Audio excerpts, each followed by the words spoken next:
தமிழ்நாட்டுல இனிமே bike taxi வந்து அலோவ் பண்ண மாட்டோம்னு சொல்லிட்டு சன் நியூஸ்ல இன்னைக்கு சாயங்காலம் 5 மணிக்கு நியூஸ் வந்திருக்கு. இந்த நியூஸ் பார்த்தீங்கன்னா நிறைய பேர் மத்தியில பெரும் குழப்பத்தை தான் ஏற்படுத்தியிருக்கு. பைக் டாக்ஸி எல்லாம் பார்த்தீங்கன்னா ஓலா, அதுக்கப்புறம் ஊபர், ரேபிடோ, அதுக்கப்புறம் போர்ட்டர், இந்த 4 நிறுவனம் வந்து இதை வந்து நடத்திட்டு இருக்கு.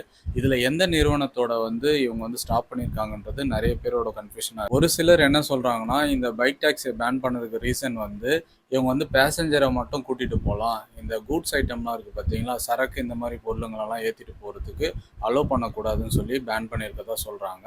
இன்னொரு பக்கம் பார்த்தீங்கன்னா பேசஞ்சரும் வந்து இதில் கூட்டிகிட்டு போகக்கூடாது, பைக் டாக்ஸியில் அலோவ் பண்ணக்கூடாதுன்ற மாதிரி சொல்கிறாங்க.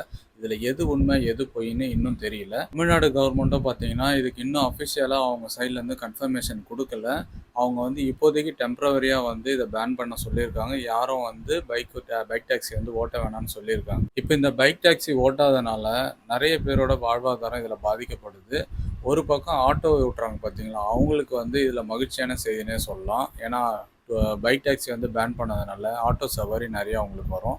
பட் இது பைக் டாக்ஸி பேன் பண்ணால் அடுத்து ஆட்டோலையும் கையை வைப்பாங்கன்றது அவங்களுக்கு தெரியல. 2 நாள் முன்னாடி நியூஸ்லலாம் பார்த்தீங்கன்னா மதுரையில் மட்டும்தான் பேன் பண்ணியிருக்கதா சொன்னாங்க. இப்போ ஓவரால் தமிழ்நாடுன்ற மாதிரி நியூஸில் வந்துருக்கு. எனக்கு தெரிஞ்ச ஒருத்தர் வந்து இருக்காரு, அவர்கிட்ட நான் கேட்டிருந்தேன். அவர் வந்து பைக் டாக்ஸி தான் ஓட்டுறாரு. அவர் பார்த்தீங்கன்னா நம்ம ரேபிடோ ஓட்டுவார். ரேபிடோவில் பார்த்தீங்கன்னா அவருக்கு பின்னாடி உட்கார அந்த பேசஞ்சர் பார்த்தீங்கன்னா நிறைய பேர் வந்து குண்டா வந்து உட்காரதுனால அவரால் பைக்கில் கம்ஃபர்டபுளாக வந்து ட்ராவல் பண்ண முடியல, எனக்கு ரொம்ப கஷ்டமாக இருக்குது, அதனால் நான் என்ன பண்ணுறேன்னா போர்ட்டர் ஓட்டுறேன் அப்படின்னு சொன்னார்.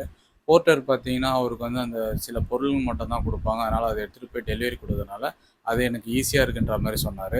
இப்போ பேன் பண்ணது ரேபிடோவும் போர்ட்டரா, இல்லை போர்ட்டர் வந்து அலோவ் பண்ணுறாங்களான்றது பெரிய கன்ஃபியூஷனாக இருக்குது அவருக்கும். பைக் டாக்ஸி ஓடினா 5000 வந்து அபராதம் விதிப்போன்ற மாதிரி சொல்லியிருக்காங்க.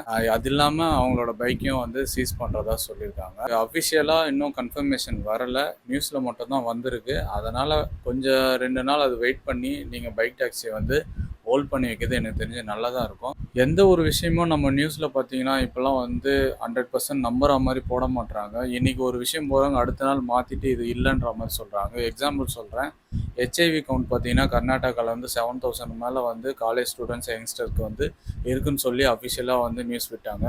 அடுத்த நாள் பார்த்தீங்கன்னா அப்படி இல்லைன்னு சொல்லிட்டு இன்னொரு நியூஸ் விடுறாங்க. இதனால் வந்து நியூஸை கூட நம்ம வந்து கரெக்டாக நம்ப முடியல, அந்த மாதிரி இருக்குது இப்போ இருக்க காலகட்டத்தில்.